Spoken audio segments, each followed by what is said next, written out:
Module 5. Let's have a look at upper room and whole room GUV luminaire components.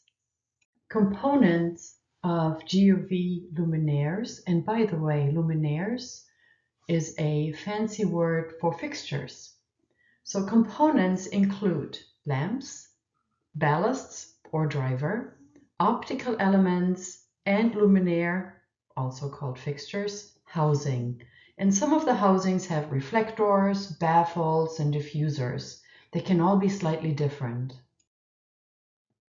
Let's take a look at lamp components. They're similar to a regular light fixture. They can be made of low-pressure mercury lamps, light-emitting diodes, or excimer lamps.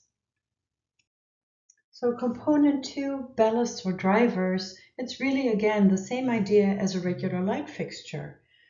For low-pressure mercury lamps, you find a ballast, and for example, krypton chloride excimer lamps have certain electronics. The optical elements also have the same idea as a regular light fixture. So this slide shows the optical elements for a low-pressure mercury lamp fixture.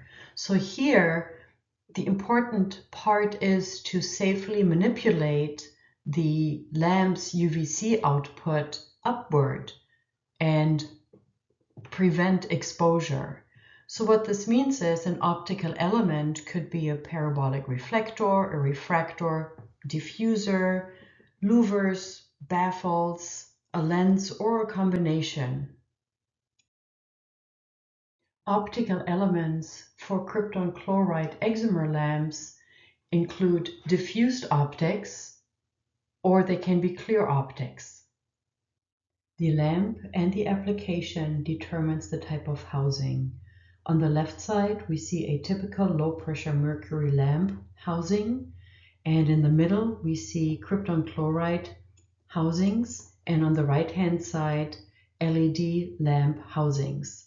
So depending on the application and the size, you can see it greatly varies. So let's review the key points we just covered.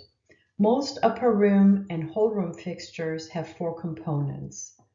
Lamp, which can be one lamp or many lamps. What we looked at were low pressure mercury lamps, excimer lamps, and LEDs. They can have ballasts or drivers, optical elements, and housing.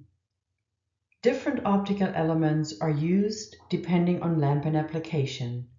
The lamp or lamps and application determine the type of housing that is needed.